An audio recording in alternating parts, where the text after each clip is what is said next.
Hello kids, welcome to the channel Stories for Kids.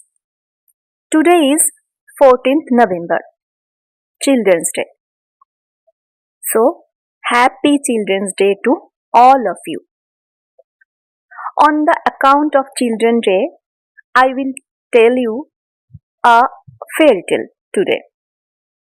Snow White and the Seven Dwarfs. So, let's begin the story. Once upon a time, a queen sat beside her castle's window. She was expecting a baby and embroidering a little nightcap for it. Hoping for a daughter, she gazed out the window at the fallen snow. While doing so, she pricked her finger and drew blood. I do so wish for a little girl, the queen thought. May she have skin as white as snow, cheeks as red as blood, and hair as black and shiny as this window frame. The baby came and was indeed a little girl, looking just as the queen had wished. Her skin glowed fair, and her cheeks were rosy. Her hair shone thick and black. The queen called her daughter Snow White. Alas, Snow White's mother died when the child was very young. When the king married again, his new queen was beautiful and smugly proud of it. Often she would boast of being the most beautiful woman in the entire world, and no one would disagree. One of the new queen's wedding gifts was a magical mirror. She would stand before it and admire herself, sometimes for hours. Then she would say, "Tell me, mirror, tell me true. Who is the fairest? Tell me who." Without fail, the mirror would reply, "Of all the ladies in the land, the fairest by far is you." The queen took little notice of her stepdaughter, but the years passed and Snow White grew over more beautiful. Neither was her beauty skin deep. Her personality, wit, and generosity charmed all who met her, except the vain queen. Standing in front of the mirror all day, one day Snow White's stepmother recited her usual question. "Tell me, mirror, tell me true, who is fairest? Tell me who."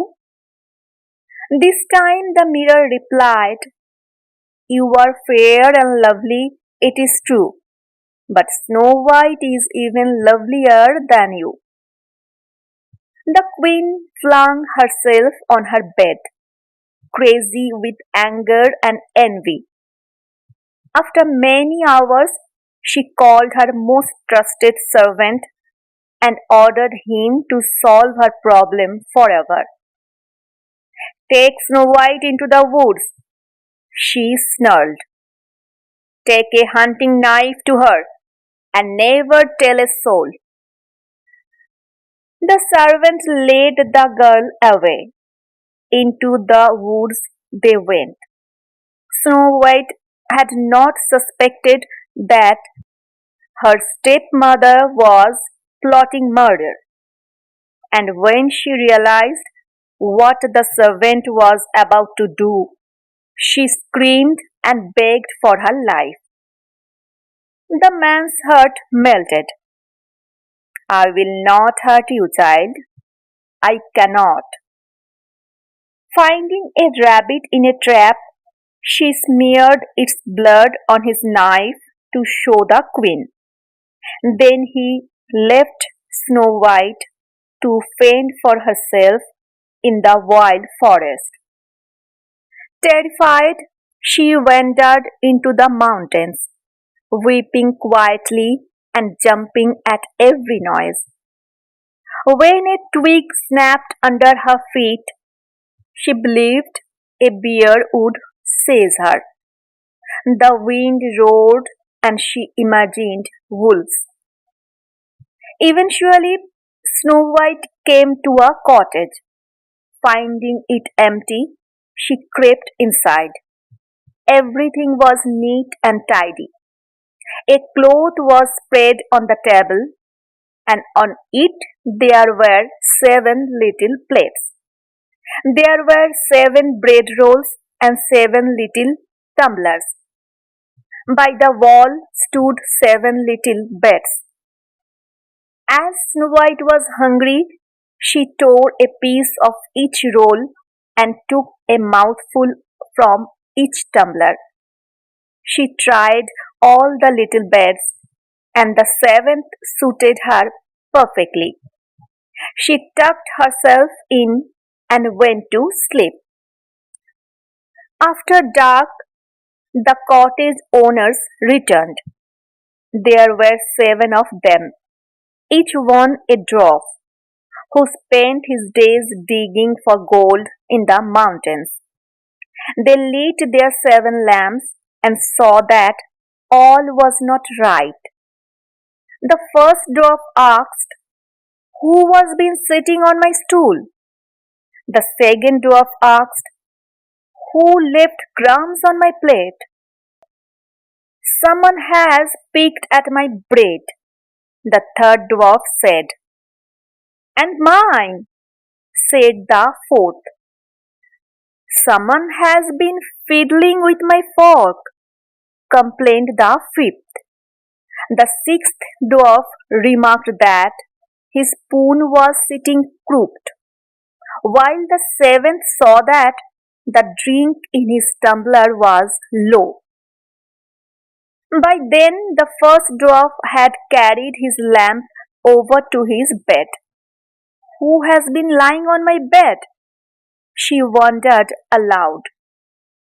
Before long, his companions were looking at their own beds and repeating his words. The seventh dwarf saw the peaceful face of Snow White in a deep sleep. The rest came quickly, holding their lamps over Snow White and whispering, "Good heavens, how pretty she is!" They did not wake her. The seventh dwarf slept on a rug by the fire, and in the morning Snow White told them her story. The dwarfs were surprised that she was royalty and shocked at her treatment by the queen. "Such a cruel stepmother," one said. "Such jealousy," said another. Wanting Snow White to be safe, they urged her to stay in their little house and promised to care for her. Each day they went digging for gold. Each day they warned, "The queen may yet learn where you are. Bolt the door and don't open it for anyone." Thinking Snow White was dead, the queen was confident her beauty was unequaled. Her anger with the magic mirror disappeared. So she once again invited its compliments. "Tell me, mirror, tell me true, who is fairest? Tell me who?" Unable to lie, the mirror replied, "You are fair and lovely, it is true, but Snow White, in hiding, is lovelier than you." The queen realized the servant must have betrayed her. She pestered the mirror for details of all. it could see, and immediately began scheming to do what her servant did not.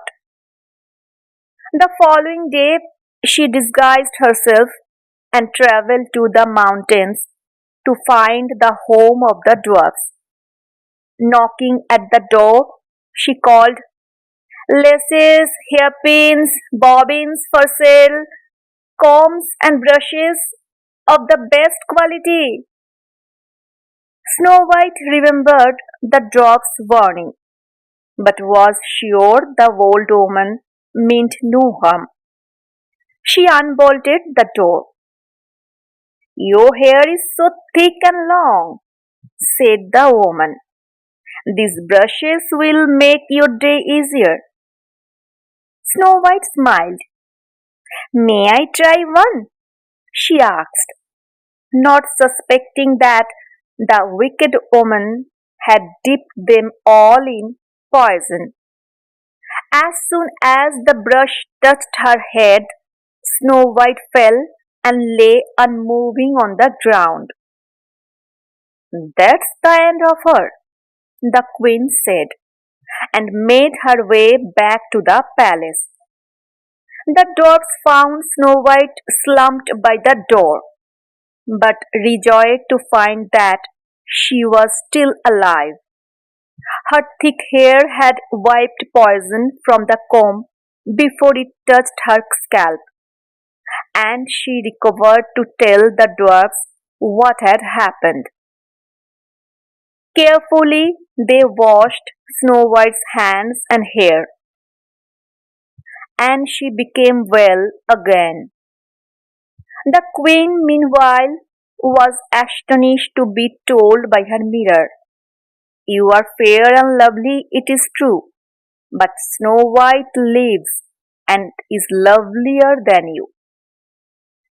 Trembling with rage, she began scheming again.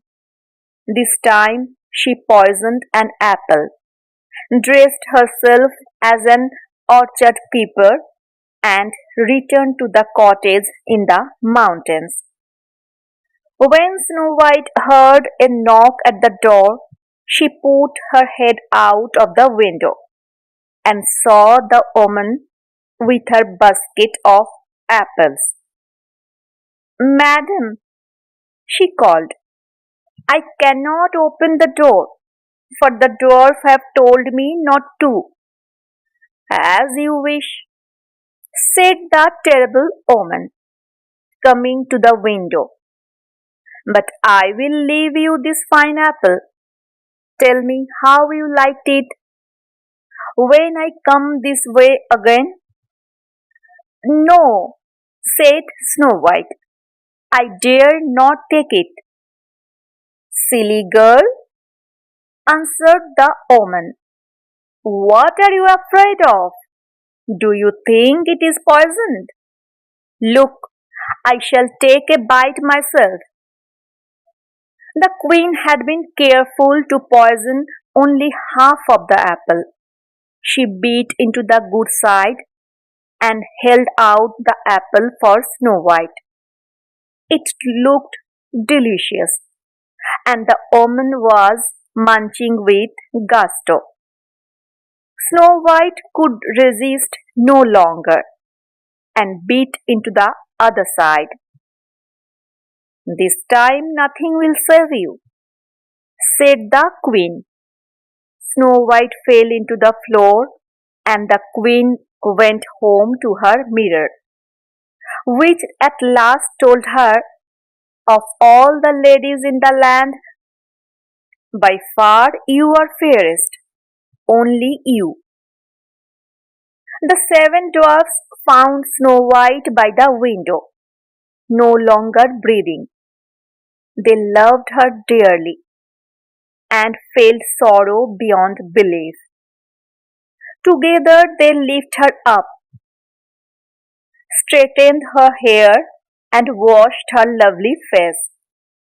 The dwarf knew they must bury her, but were not ready for the final parting.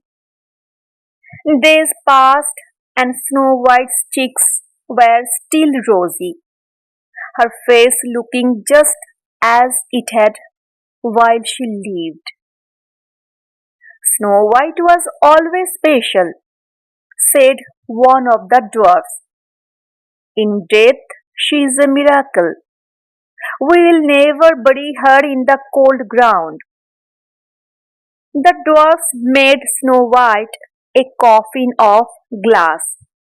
They wrote her name on it in gold and also noted that she was a king's daughter. Finally, the coffin was placed on a hill outside, and the dwarfs took turns watching over it. Every day, birds and animals gathered around. Snow White's beauty did not fade. Even now, she was as white as snow, with bright cheeks and hair the color of ebony. Flowers sprouted on the hill where she lay. One day, a prince from another kingdom came past with his men. The prince gazed on Snow White's delicate face and was suddenly lost in love. She read what was written in golden letters and asked the dwarfs if he could take her away. At first they refused, but they saw the prince's love and agreed when he promised to build Snow White a dazzling memorial at his father's palace. The prince's men lifted the coffin and bound it to a horse. The prince said farewell to the dwarfs and the men started off. The coffin jolted, and to the surprise of all, Snow White coughed up a piece of apple. She pushed a hand against the coffin's lid and sat up. What is happening? Snow White asked. The prince and the dwarfs were overcome with happiness. You are alive, the prince cried, and you will be safe with me. Come to my father's palace and be my wife. I will love you forever. Snow White turned to the dwarfs. In another kingdom, she said, there will not be a need to worry about my stepmother. You have taken good care of me. What do you say? The dwarfs wanted only the best for Snow White. Snow White agreed to the prince's proposal and rode off with him. At the palace, a grand wedding was planned, with no expense spared. The prince's father invited other kings and queens from neighboring lands, including the queen who was Snow White's jealous stepmother. As the queen dressed in her finest clothes for the wedding, she again spoke to the mirror. Tell me, mirror, tell me true. Who is fairest? Tell me who? Said the mirror, your beauty, my queen, you cannot hide, but lovelier still is the princess' young bride. Hearing this, the queen hurled a book at the magic mirror, smashing it into 1,000 pieces. Her curiosity was so great that she still set out for the next kingdom to see the bride for herself. The wedding scene was magnificent, the seven dwarfs having pride of place at the front. Snow White's stepmother watched and waited for the bride to lift her veil. When she saw that the princess bride was none other than Snow White, the surprise was too much. She fainted, hit her head on the stone floor, and did not move again. Snow White and her prince lived and reigned happily over that land for many years and had 7 lovely children. The 7 dwarfs, meanwhile, were honored and rewarded. A little palace was built in place of their mountain cottage, furnished with luxuries. Snow White's children loved to play in it and learned much about kindness from these small men who truly possessed the biggest of hearts. So, here is the story. If you like the story, please like, share, and subscribe to the channel.